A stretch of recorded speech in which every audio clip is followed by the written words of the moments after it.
दोस्तों, रेल विकास निगम लिमिटेड की बात करें तो यहाँ पे बहुत बड़ी गुड न्यूज निकल के आ रही है। रेल विकास निगम लिमिटेड को एक बड़ा प्रोजेक्ट मिला है। लगातार रेल विकास निगम लिमिटेड को हर 2 दिन में एक नया प्रोजेक्ट मिल रहा है और साथ में कंपनी ने Q1 की तैयारी कर ली है। इसको लेकर उनके शेयर ट्रांसफ़र एजेंट ने सर्टिफिकेट दे दिया है, यानी अब Q1 की तैयारी हो चुकी है। तो रेल विकास निगम लिमिटेड का फ्यूचर क्या है? स्टॉक तो बहुत ज़्यादा करेक्ट हो चुका है पिछले एक साल में, आगे की क्या संभावना उसको जानेंगे। दूसरी तरफ अगर हम IRFC की बात करें तो यहाँ पे देख सकते हो कंपनी बहुत ही बेहतर तरह से प्रदर्शन तो कर रही है, लेकिन शेयर की प्राइस इस समय अपनी ऑल टाइम हाई से बहुत नीचे। अब Q1 की तैयारी हो चुकी है और उसके लिए भी उनके शेयर ट्रांसफर एजेंट ने उनको सर्टिफिकेट दे दिया है। पूरी अपडेट क्या है उसको समझने की कोशिश करेंगे इस वीडियो के माध्यम से। साथ में हम IRCTC को डिस्कस करेंगे, रेलवे सेक्टर की ये कंपनी जो मोनोपोली बिजनेस करती है और बहुत ही फंडामेंटली मजबूत कंपनी है। क्या आने वाले समय बेहतर करेगी, जानेंगे इस वीडियो के माध्यम से। साथ में हम अशोक लीलैंड को डिस्कस करेंगे जिसने बोनस देने का ऐलान कर दिया है। लेकिन फ्रेंड्स, उससे पहले अगर आप पहली बार हमारे चैनल पे आए तो चैनल को सब्सक्राइब कर दीजिए, एक बेल आइकॉन दबा दीजिए ताकि जब भी नया वीडियो बने पहला नोटिफिकेशन आपको मिले। वीडियो पसंद आए तो लाइक से जरूर कीजिए। चलो फ्रेंड्स, वीडियो स्टार्ट करते हैं। मैं हूँ आपका दोस्त SB दवे और हमारे अपने चैनल ऑनलाइन कमाई में आपका बहुत बहुत स्वागत है।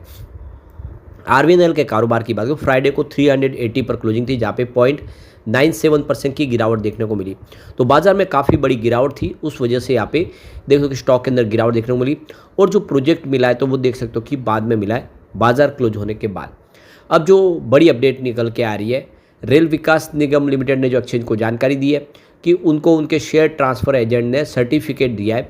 और इसके मायने ये है कि कंपनी का जो भी कामकाज था पेंडिंग, वो सारा पूरा हो चुका है। तो शेयर ट्रांसफ़र एजेंट जो आप देख सकते हो कंपनी के यहाँ पे अलंकित असाइनमेंट लिमिटेड है, तो 30 जून 2024 तक का जो भी Q1 का कामकाज था वो सारा कंप्लीट हो चुका है। तो हर कंपनी अपने जो शेयर ट्रांसफ़र एजेंट के माध्यम से सर्टिफिकेट उनको लेना जरूरी है सेबी के रूल्स के तहत। तो जो भी उनका शेयर का कामकाज है, अगर फिजिकल रूप से शेयर है उसको डीमिट में कन्वर्ट करना है या और भी सब जिम्मेदारी है, उसको कंप्लीट कर लिया है। तो ये अलंकित असाइनमेंट लिमिटेड की तरफ से इनको सर्टिफिकेट देकर कह दिया गया है कि अब आप Q1 का रिजल्ट लेके आ सकते हैं। सारे की सारी जो फॉर्मेलिटीज थी उसको कंप्लीट कर लिया गया है। तो बहुत अच्छी गुड न्यूज़ है। अब जो बड़ी अपडेट निकल के आ रही है, रेल विकास निगम लिमिटेड को एक सप्ताह के अंदर दूसरा बड़ा प्रोजेक्ट मिला है जो साउथ सेंट्रल रेलवे की तरफ से दिया गया। यह प्रोजेक्ट 213 करोड़ रुपए का है, जिसके तहत कंपनी साउथ सेंट्रल रेलवे की बिजली आपूर्ति प्रणाली को बेहतर बनाने का काम करेगी। RVNL को इस प्रोजेक्ट के लिए लेटर ऑफ एक्सेप्टेंस यानी LOA मिल चुका है। यह काम विजयवाड़ा डिवीजन के अनंतदुर्ग, दुवाड़ा, राजहुई, समलकोट, काकीनाडा पोर्ट सेक्शन में किया जाएगा। कंपनी को पिछले सप्ताह ही साउथ रेलवे से 143 करोड़ का प्रोजेक्ट मिला था। माना जा रहा है कि सोमवार को इसका फ़ायदा देखने को मिल सकता है। तो इस प्रोजेक्ट के तहत देखें तो मौजूदा 1x25 kV overhead electric system को 2x25 kV में बदला जाएगा। इसके साथ ही फीडर लाइन और अर्थिंग वर्क्स भी किए जाएंगे। ये प्रोजेक्ट 195.5 रूट किलोमीटर के बीच किया जाएगा। प्रोजेक्ट की कुल कीमत है 213 करोड़ रुपीज़, और जिसमें 40% अग्रिम राशि और 60% के 2 भुगतान हो जाएंगे अलग अलग किस्तों में। और आप देखिए कंपनी इस प्रोजेक्ट को 24 महीने में पूरा करेगी। तो यह प्रोजेक्ट RVNL के नियमित काम का हिस्सा है, लेकिन इसकी खासियत है कि इसमें रेलवे नेटवर्क की बिजली सप्लाई और संचालन में बड़ा सुधार होगा।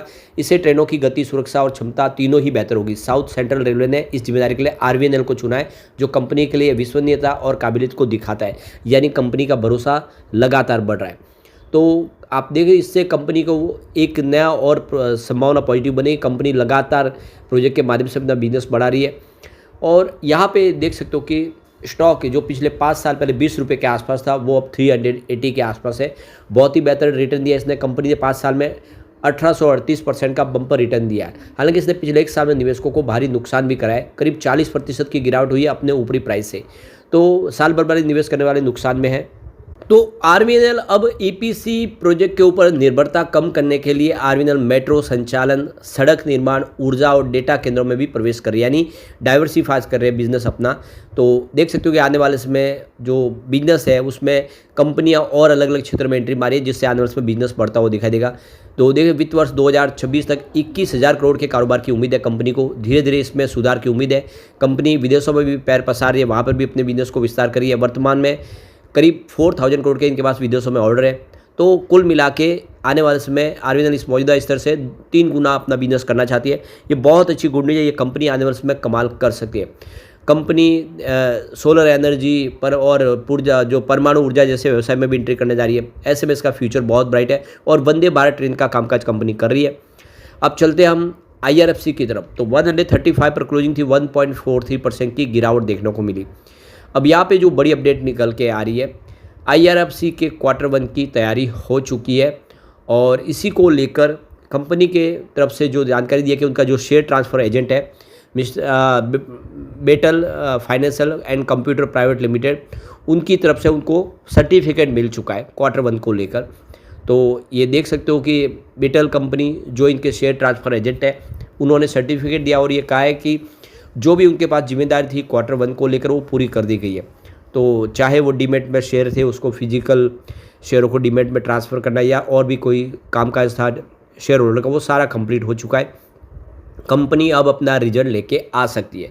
तो अच्छी गुड न्यूज़ है कंपनी के लिए। और आप देख सकते हो आईआरएफसी जो रेलवे की इंफ्रा कंपनियों को फंड प्रोवाइड करती है, चाहे आरबीएल हो या दूसरी और कंपनियां जो भी बिजनेस कर रही है, उसका फायदा आईआरएफसी को होगा क्योंकि उसको फंड प्रोवाइड करने का काम कंपनी करती है और अब तो रीजनेबल सेक्टर में भी एंट्री कर चुकी है। कंपनी के फंडामेंटल अच्छे हैं। मार्केट कैप 1,76,791 करोड़ का है, जो इसको एक लार्ज कैप कंपनी बनाता है। करंट प्राइस की 135 की है, लो 108 का, लेकिन हाई 229 का। ऊपर के लेवल से अभी भी लगभग 100 रुपीज़ नीचे स्टॉक है। स्टॉक का पी 27.2 का है। बुक वैल्यू इसकी 40.3 रुपीज़ की है और 1.18% का ज़बरदस्त डिविडेंड देती है। आरओसी इसका 5.83% है, जबकि आरओई 12.8% है और इसकी फेस वैल्यू 10 है। तो फंडामेंटल बहुत अच्छे है।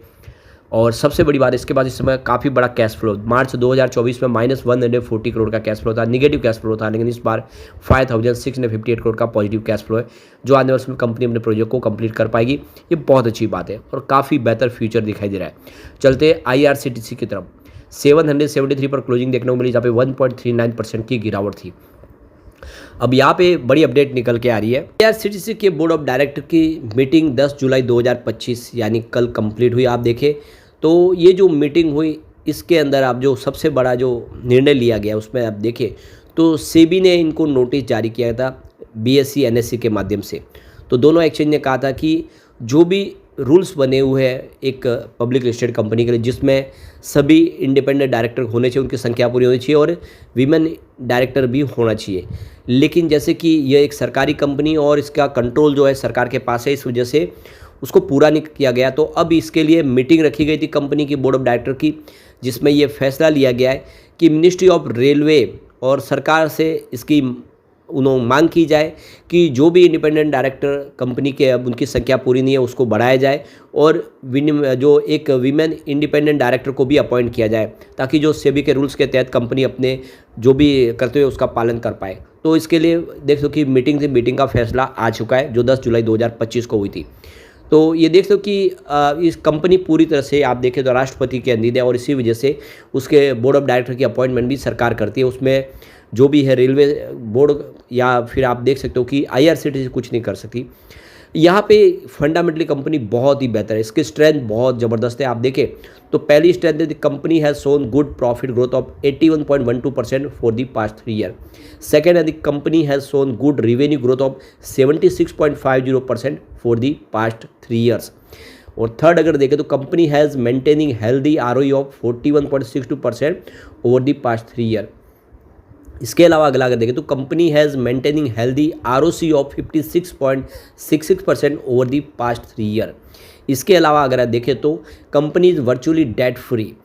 अगला अगर स्ट्रेंथ देखें तो company has healthy interest coverage ratio of 81.25। इसके बाद में अगर आप देखें तो company has been maintaining effective average operating margin of 34.37% in the last 5 year. इसके अलावा the company has efficient cash conversion cycle of -1266.91 days. इसके अलावा जो अंतिम स्ट्रेंथ है वो है company has high promoter holding 62.40%। ये बहुत सारी स्ट्रेंथ है इसकी, यह साबित करती है कि कंपनी फंडामेंटली मजबूत है। यहाँ पे सिर्फ दो लिमिटेशन है, एक है the company is trading at high P of 47.11, second है the company is trading at high EV EBITDA of 33.62। तो कुल मिला के सेहत बहुत अच्छी है, जो इशारा करिए कि आने वाले समय IRCTC कमाल कर सकता है। चलते हैं अशोक लीलैंड की तरफ। 246 पर क्लोजिंग थी, जहाँ पे 1.20% की गिरावट देखने को मिली। तो बाजार में बड़ी गिरावट थी, उसका असर देखने को मिला। अब कंपनी ने एक शेयर के ऊपर एक शेयर बोनस देने का ऐलान कर दिया है, और आप देख सकते हो कि अशोक लीलैंड कमर्शियल व्हीकल बनाने में बहुत बड़ी कंपनी है, टाटा से इसकी सीधी टक्कर है, और अब इसने रिकॉर्ड डेट फाइनल कर दी है। तो ये देखो कि इसकी जो रिकॉर्ड डेट हमारे सामने आ चुकी है, तो ये 16 जुलाई 2025 इसकी फिक्स की है रिकॉर्ड डेट। तो 16 जुलाई 2025 के पहले पहले जिनके डीमैट अकाउंट में शेयर होंगे उनको एक शेयर के ऊपर एक शेयर फ्री में कंपनी देने जा रही है बोनस के रूप में।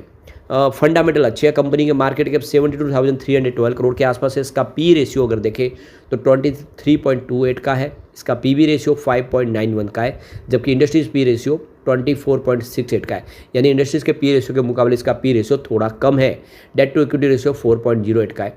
ROE इसका 25.40% है, जबकि इसका EPS 10.58 का है, और 2.54% का डिविडेंड देती है। काफ़ी अच्छा डिविडेंड पे आउट करती है कंपनी। बुक वैल्यू इसकी 41.65 की है, जबकि फेस वैल्यू इसकी 1 है। तो फंडामेंटल अच्छे हैं, और रिवेन्यू प्रॉफिट देखें तो लगातार बढ़ रहा है। 2020 में कंपनी का रिवेन्यू 20,059 करोड़ के आसपास था, जो 2024 में आप देखिए 45,931 करोड़ तक पहुंच गया है, और लगातार हर साल आप देखें तो बेहतर हो रहा है, रिवेन्यू बढ़ ही रहा है, कहीं पे कोई कमी नहीं आ रही है। पिछले 4-5 सालों में रिवेन्यू दुगना हो चुका है। बात करें प्रॉफिट की तो 2020 में 460 करोड़ का प्रॉफिट था। 2022 में कंपनी लॉस में आ गई थी, 285 करोड़ का लॉस हुआ था, लेकिन 2024 में कंपनी को 2696 करोड़ का बम्पर प्रॉफिट हुआ है। यानी कहा तो 2022 में कंपनी लॉस में थी, इस समय शानदार प्रॉफिट में आ चुकी है, जो इशारा करिए कि आने वाले समय अशोक लीलैंड कमाल कर सकता है और बोनस का भी फायदा मिलेगा। लेकिन फ्रेंड्स, कोई भी इन्वेस्टमेंट करने से पहले अपने फाइनेंशियल एडवाइजर से एडवाइस ले ले, या अपना खुद का रिसर्च करें, क्योंकि मैंने वीडियो आपके एजुकेशनल पर्पज़ के लिए ही बनाया। वीडियो पसंद आए तो लाइक से जरूर कीजिए और चैनल को सब्सक्राइब कर दीजिए। Thank you friends.